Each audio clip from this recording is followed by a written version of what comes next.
মুসল্লিদেরকে ধরে ধরে জেলে ঢুকাচ্ছ, সময় আসবে এমন ইন্দুরের গর্ত অপমানা পালাবার জন্য।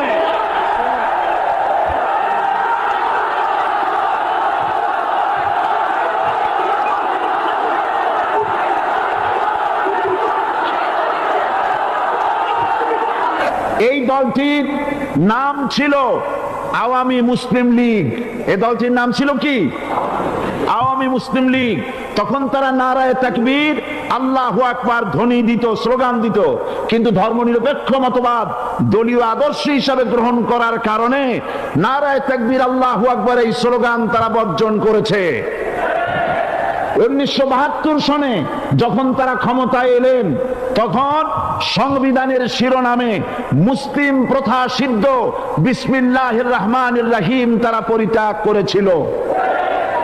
সমস্ত বিশ্ববিদ্যালয়ের মনোগ্রাম থেকে ইকরা বিসমি রব্বিকাল্লাযী খালাক রব্বি জিদনি ইলমা এটাকে তারা বাদ দিয়েছিল।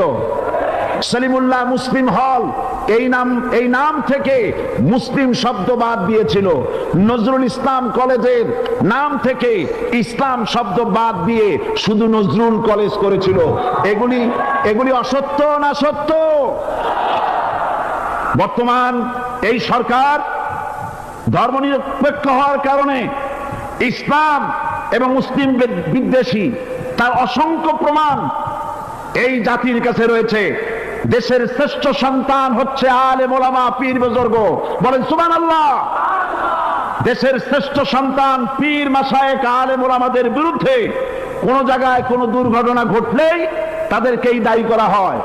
হরকুতুল জিহাদ, লাদেন বাহিনী, তালেবান নাম করে আলেমদেরকে গ্রেফতার করে এই সরকার পুলিশ দিয়ে নির্যাতন করেছে সরকার।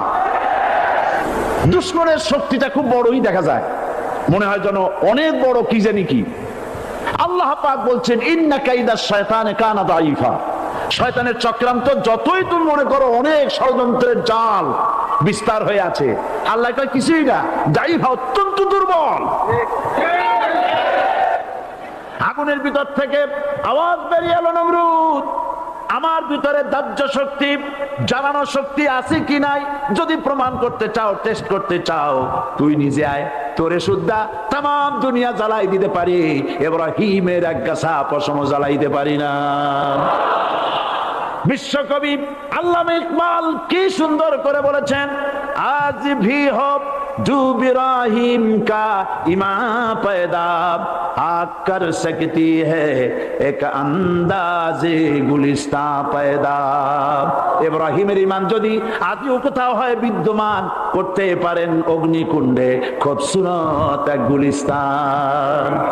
এখনো যদি ইব্রাহিমের সন্তানদেরকে আগুনের মধ্যে ফেলে দেওয়া হয়, আর ইব্রাহিম ঈমান যদি থাকে, আগুনকে ফুলের বাগান বানাবার ক্ষমতা আল্লাহর আছে।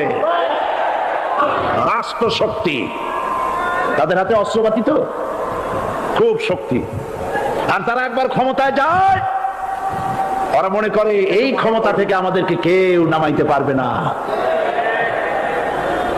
বিংশ শতকের শ্রেষ্ঠ মুজাদ্দিদ আল্লামা সৈয়দ আবুদুল্লাহ মওদুদী রাহমাতুল্লাহ আলাইহি তিনি এক জায়গায় লিখেছেন, স্বৈরাচারীরা তার পতনের সমস্ত ছিদ্র বন্ধ করে, কিন্তু একটা ছিদ্র বন্ধ করতে পারে না, মনের ভুলে সেই ছিদ্রটা থেকেই যায়, যেই ছিদ্র দিয়ে আসলে তার পতনটা হবে।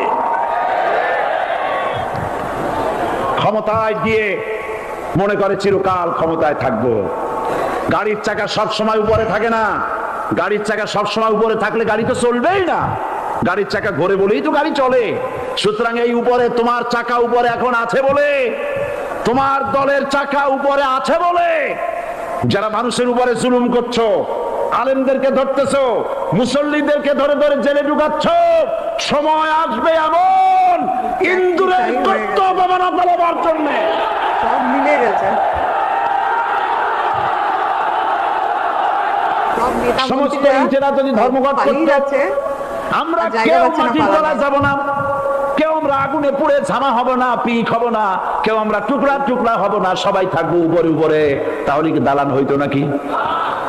এই বিল্ডিং নির্মাণ করতে গিয়া ইটের যে স্যাক্রিফাইস, হাজার হাজার ইটকে পিক হতে হয়েছে, পুড়ে যেতে হয়েছে, খোয়া হতে হয়েছে, ভেঙে টুকরা টুকরা হয়ে 50 ফিট মাটির নিচে যেতে হয়েছে। তারপরে ইমারত গঠন হয়েছে, সুন্দর দালান তৈরি হয়েছে। যারা ইসলামী শাসন চান, আল্লাহর দ্বীনকে বিজয়ী দেখতে চান, তাদেরকে অসংখ্য মানুষকে পোড়াইটের মতো জেলখানায় পুড়ে পুড়ে মরতে হবে।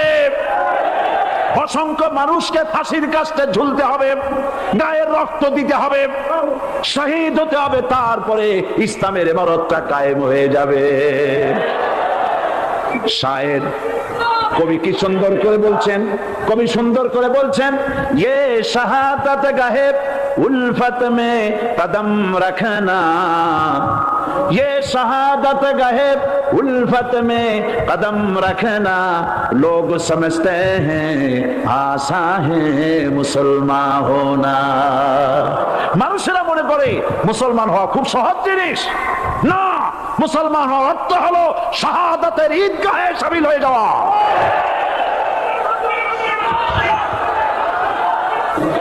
আমরা নাকি ধর্মের নামে রাজনীতি করি। আমি বলি, ধর্মের নামে আমরা রাজনীতি করি না, আমরা ধর্মীয় রাজনীতি করি। কথাটা বুঝে আসছে কিনা?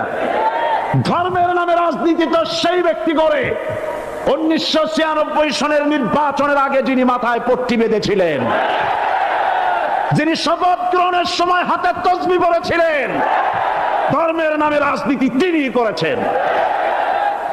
আজ অনেকগুলি ডিগ্রি পেয়েছেন তিনি, অনেকগুলি ডিগ্রি পেয়েছেন। কয়টা? মুখস্থ হয়ে গেছে আপনাদের। শকুনেরা, শকুন যদি গরুর গোশত কিনা খাওয়া লাগতো, 80 টাকা কেজি দরে শকুনে এত গোশত কিনা খাইতে পারতো না। লেখাপড়া করে যদি ডিগ্রি নেওয়া লাগতো, এত ডিগ্রি কপালে জুটতো না।